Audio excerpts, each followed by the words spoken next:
Hello mga ka-Faith! Nandito na naman ako upang maghatid ng isang makabuluhang mensahe ng pag-asa mula sa Ebanghelyong na yun araw, July 4, 2025, Friday of the 13th week in Ordinary Time, mula ito sa Mateo chapter 9 verses 9 to 13.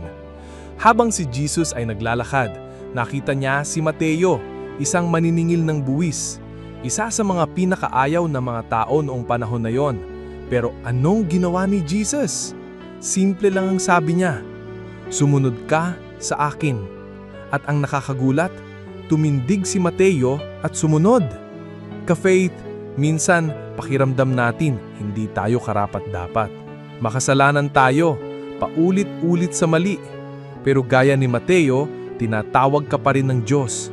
Ang sabi ni Jesus, hindi ang malulusog ang nangangailangan ng manggagamot, kundi ang mga may sakit.